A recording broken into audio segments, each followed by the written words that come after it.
آج بھی دین کا کام مشکل ہے، آسان نہیں۔ مدرسے بنانا ہماری مجبوری ہے۔ مدرسے نہیں بنائیں گے تو آپ کو حافظ کیسے ملیں گے؟ تراویح کون پڑھائے گا؟ جمعہ کون پڑھائے گا؟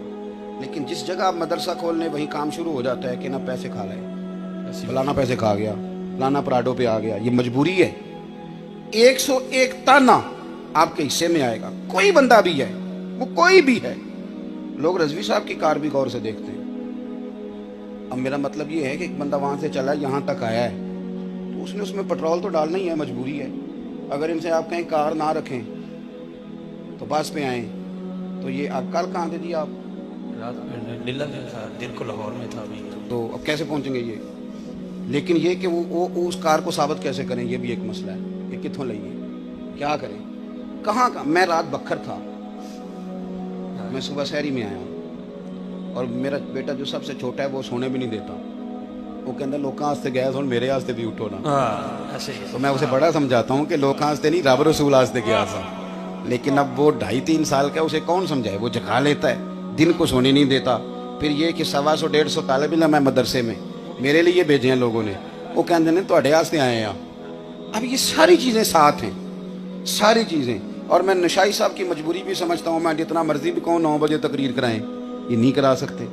میں سمجھتا ہوں محفل کرانے والے کی بھی اپنی مجبوری۔ ان ساری چیزوں کے باوجود آپ کو دین کا کام کرنا ہے، اس کے باوجود آپ کو میدان میں رہنا ہے۔ آپ کو آج اتنا مشکل ہے، آپ یقین کریں، علماء کے بچے عالم نہیں بنتے، وہ کہتے ہیں ابا ہم نے دیکھا ہے آپ کو زندگی گزارتے، آپ کو دیکھا ہے ہم نے ڈیوٹی کرتے، لوگوں کے تانے۔ آج اتنا مشکل ہے، لیکن حضرت زید بن حارثہ کہتے ہیں میں نے آنکھوں سے دیکھا تھا حضور کو روڑے کھاتے۔ ہمیں کوئی روڑا نہیں مارتا، ہمیں تو لوگ پھول ڈالتے ہیں۔ میں نے آنکھوں سے دیکھا مصطفیٰ کو روڑے کھاتے، میں نے آنکھوں سے دیکھا حضور کا خون بہتے۔ اور کہتے ہیں میں نے پیالہ دیا پانی کا نبی پاک کو طائف کے دن، اور میں نے جب حضور کے سامنے پیالہ کیا تو میں نے دیکھا حضور پینے لگے تو پانی کا رنگ بھی سرخ ہو گیا، خون کے قطرے اس میں بھی میں نے گرتے دیکھے۔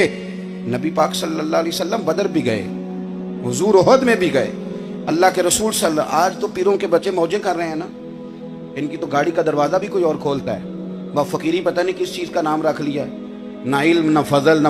بلکہ میں تو کئی دفعہ پریشان ہو جاتا ہوں کہ یار آپ زندہ کیسے، ضمیر کو کیسے مطمئن کرتے ہیں؟ آپ دین کی مسند پہ بیٹھ گئے، الف بات آسا آتا نہیں، اپنے آپ کو کیسے راضی رکھتے؟ رسول کائنات کے سامنے، صحابہ کے سامنے وہ سارے دکھ نبی پاک نے دیکھے۔ حضور کی جو بڑی صاحبزادی ہے نا، سرکار کی 4 بیٹیاں ہیں، سب سے بڑی کا نام ہے سیدہ زینب، اس کے بعد ہے سیدہ رقیہ، اور تیسری ہیں سیدہ ام کلثوم، اور چوتھی ہیں سیدہ طیبہ حضرت فاطمہ الزہرا رضی اللہ تعالی عنہا۔ حضرت زینب آ رہی تھیں مکہ مکرمہ سے مدینہ طیبہ، تو ایک شخص نے نا، کافر نے ان کو نیزہ چبویا گھوڑے کو، تو گھوڑا تیز بھاگا، سیدہ زینب گر گئی، پیٹ مبارک میں بچہ تھا، وہ بچہ بھی آپ کا انتقال کر گیا۔ کچھ مہینے آپ بیمار رہیں اور پھر آپ وصال کر گئے۔ میرے محبوب کے سارے خاندان نے، سارے خاندان نے قربانیاں دی۔ سیدہ زینب اس زخم کی وجہ سے انتقال کر گئی۔ وہی بندہ نیزہ مارنے والا فتح مکہ کے دن چہرے پہ نقاب ڈال کے آ گیا اور حضور کے سامنے بیٹھ کے کہنے لگا بہت بڑا دشمن بھی آ جاؤ تو معاف کر دیتے ہو؟ تو حضور نے فرمایا تو چہرے سے کپڑا ہٹا، بیٹیاں بھولا نہیں کرتی، تو کلمہ پڑھ، میں تجھے بھی معاف کرنے کو تیار۔ یہ سارے رنگ صحابہ نے دیکھے، سارے۔ اور جس دن حضور بدر کو جا رہے تھے نا، میں فون کر دیتا ہوں میں نہیں آ سکتا، میرے گھر میں فلانا بیمار ہے۔ حضرت رقیہ بیمار تھی، حضور بدر میں جب جا رہے تھے تو بیٹی کے سرانے کھڑے تھے، تو شہزادی اپ رہی تھی، تو نبی پاک نے حضرت عثمان کو، داماد کو بلا کے کہا عثمان 2 ہی جا سکتے ہیں، یہ میں جا سکتا ہوں یا تو جا سکتا ہے، میری بیٹی میری دھی بیمار ہے۔ حضرت عثمان نے کہا نہیں جا سکے۔ بدر میں حضور جہاد کے لیے گئے تھے اور اپنی بیٹی کا جنازہ نہیں پڑھ سکے۔ حضرت رقیہ کو حضرت عثمان کہتے ہیں میں دفن کر کے آ رہا تھا جب نبی پاک صلی اللہ علیہ وسلم بدر سے۔ یہ سارے رنگ صحابہ نے دیکھے، یہ سارا انداز دیکھا۔ ایک ہوتی ہیں جسمانی تکلیفیں، ایک ہوتی ہیں روحانی تکلیفیں۔ روحانی، کچھ لوگ روحانی طور پر بھی ستاتے ہیں نا، یہ جب چوک میں کھڑا کر کے پوچھ لیتے ہیں کہ آپ روٹی کہاں سے کھاتے ہیں، جب پوچھ لیتے ہیں کہ جناب آپ تو کہتے ہیں کہ ہم فقیر لوگ ہیں تو یہ گاڑی میں کیسے بیٹھ گئے، تو یہ روحانی تکلیف ہوتی۔ یہاں بھی حساب دیں، ایک تو سرکار کو تکلیفیں دی گئی جسمانی، ایک اعصابی روحانی، سیدہ طیبہ طاہرہ محدثہ حضرت عائشہ صدیقہ رضی اللہ تعالی رضی اللہ تعالی عنہا، سیدہ پاک پہ معاذ اللہ ثم معاذ اللہ نقل کفر نہ باشد الزام لگا دیا. کتنی تکلیف سہی میرے نبی پاک. یہ سارے رنگ صحابہ نے دیکھے. جب انہوں نے سوچا نا چلو اور کچھ نہیں کر سکتے، تھوڑا نذرانہ ہی پیش کریں، اور وہ نذرانہ لے کے جب دروازے پہ گئے تو ان ساری تکلیفوں کے سبب سے شوق ہوا. ادھر دیکھو میری طرف، شوق ہوا کہ حضور آپ نے اتنا کچھ کیا ہے. ہمارا تو ابا کہتا ہے میں نے 30 سال سعودی عرب میں گزارے، یہ نیکی بھی گنواتا ہے. ہمارا تو بھائی کہتا ہے تیرا بیاہ میں نے کیا تھا. ہمارا تو پڑوسی کہتا ہے کہ میں نے تجھے جگہ دی تھی 2 فٹ. ہر بندہ نیکیاں گنواتا ہے، اور ہمارے جسم پر تو اتنے بال نہیں جتنے مصطفیٰ کے احسان ہیں. الحمدللہ. اتنا کچھ رسول پاک نے دیا. اور صحابہ تھوڑا نذرانہ لے کے گئے تو پتہ حضور کو، حضور نے کیا فرمایا؟ اللہ نے آیت کیا نازل کی؟ فرمایا محبوب ان سے کہہ دو لا اسألکم علیہ اجرا، میں تبلیغ دین پر تم سے کچھ نہیں مانگتا.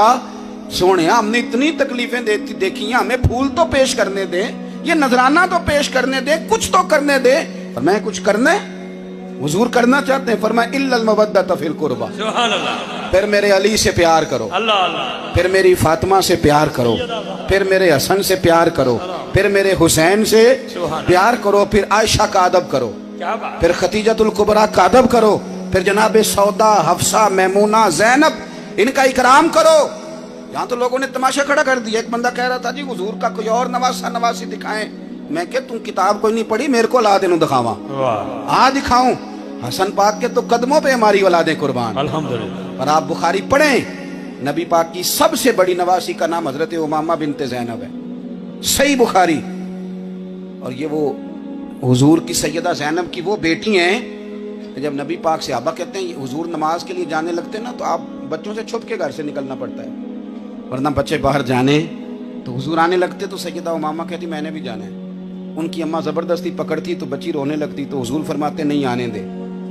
صحابہ کہتے ہیں ہم نے حضرت امامہ بنت زینب کو دیکھا، حضور نماز پڑھ رہے ہیں اور بچی کو گود میں اٹھایا ہوا، سبحان اللہ. حضور رکوع میں ہیں اور بچی کو کھڑا کر دی. اور ایک اور روایت میں ملتا ہے ایک دفعہ ایک ہار آیا، حضور نے فرمایا میں تو اسے دوں گا جو مجھے سب سے زیادہ پیارا ہے. ساری ازواج میں بیٹیوں میں دوڑ لگے کہ کسے ملے گا، لیکن نبی پاک نے فرمایا امامہ کو بلاؤ میری بڑی نواسی. اللہ. اور یہ وہی امامہ ہیں جن سے بعد میں مولا علی نے سیدہ فاطمہ کے بعد نکاح کیا ہے.